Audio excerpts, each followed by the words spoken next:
itself, the rim. Yeah. Then we look at the other party's car. Now we're looking at the Honda Civic, where as we look at his, we're looking at damages substantially much more. That his entire front light, the front clip of the bumper, the fender, the underwell, sustained substantial more damage. Sure. So we take those two things and we compare them based on force and using, all sorts of different mathematical equations. And what is it called? Delta force. It's a velocity equation. I don't know if you're familiar with physics. Lightly. But you take lightly. Yeah, that you take your delta versus velocity, your mass versus the force of acceleration. Sure. And you look at that. Why his car sustained more damage than yours, especially because he hit you on a solid steel essentially. Mm-hmm. Right? Yeah, an aluminum wheel, the steel hub, the steel brakes, all the things connect with kinetic energy. Right. Kind of pushes it all together. So that's why his vehicle has sustained quite a bit more damage, especially where you hit him. It's all plastics and stuff. Yeah. That's kind of why it deflects. Again, I can give you some thoughts. I can't give you any kind of legal advice, but I can kind of tell you my thoughts in it. Okay. Looking at damages and the way your tire went, followed by his car, I don't think he was stopped either. Yeah. Okay. It just looking at between the damages between both, that if it was a complete stop, your truck would have sustained a lot more damage than it did.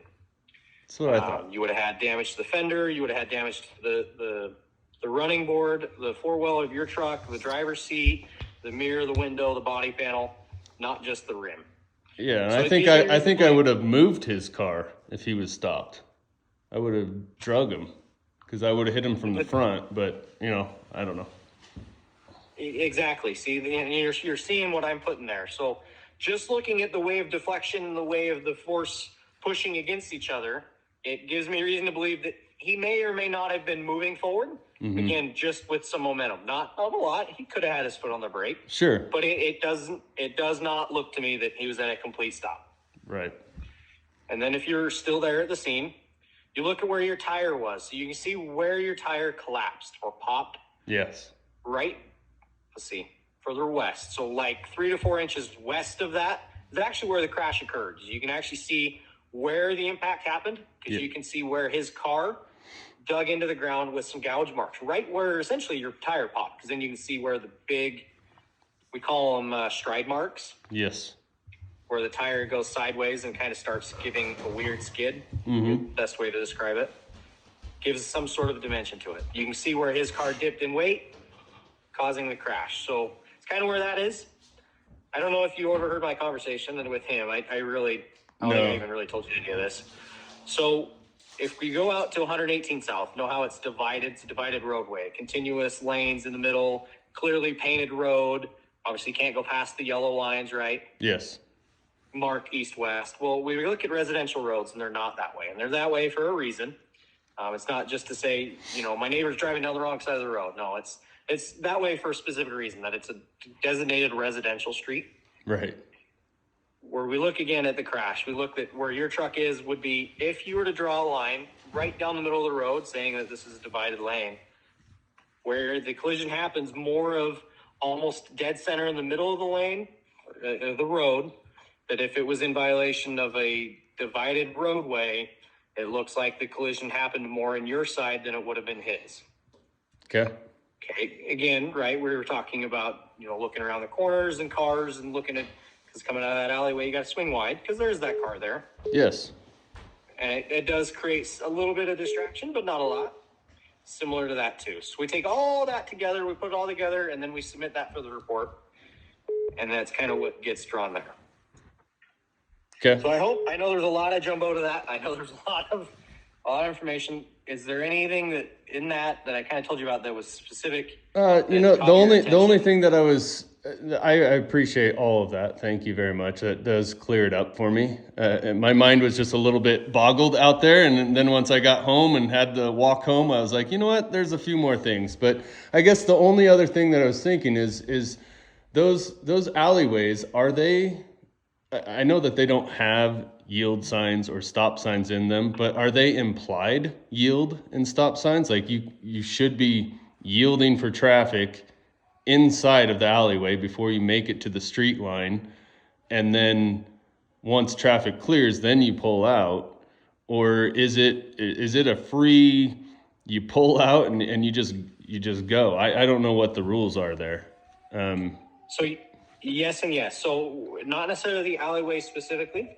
We look at turns. So again, this is more legal mumbo jumbo garden. We look at like an improper turn, right or left hand turns.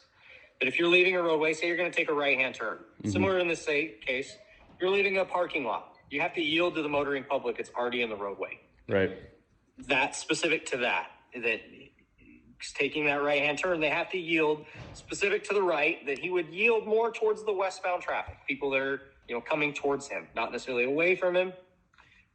Does that make sense? I know kind of the way I just said that kind of made me. I'm following. So that, he would have to yield more towards westbound. He can't just pull out in front of somebody and then he's going to get smacked from behind. Right. In your guys' case, that he did kind of go out a little too far. That's what it appears that happened, that he went out a little too far, that he didn't necessarily yield to you. Again, it's an alleyway. It's a little bit harder. But to answer your question, just like in a parking lot, you can't just, fly out of a parking lot or fly out of a parking stall into we call them quasi ways in parking lots. That's the alleyways in between each parking stalls. Yes. You can't just pull out in front of those, because if you get in an accident there, likely you'd be held liable, right? The improper yield of motoring public. Yeah. Yeah. So that's, yes, it's implied. Okay.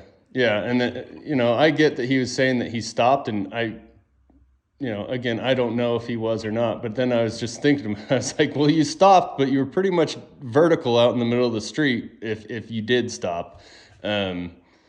Again, I don't think that he did, but I was like, well, if you did stop, I don't think you're supposed to stop there, but yeah. Anyways, do you, to add to your report, again, I was trying to tell him to not move his car, and I know he was purposely doing it to get it out of there, but I got some pictures. Did you want some of those pictures, or does it matter to you? You know what? I kind of forgot you even took a picture. I'm going to send you what's called an Axon evidence link. You can just upload it to that. It'll upload it directly to my case. Okay. So it'll send me that info. That way, in the event this goes to court or anything like that, they'll have record of that. Yeah. They are live pictures. I don't know if they'll upload as live, but if you were to, hold your finger down on the phone, you'd hear me yelling at him telling him not to move the car. But anyways, I don't know if that'll work or not. But okay. Yeah, send me that link and I'll upload what I got. Okay, it is on its way right now. Okay. Again, I really appreciate it. Thanks for calling me back so fast. You're welcome, Jeremy. If you have any other questions, feel free to call. Okay, thanks, man. Yes, sir. Bye.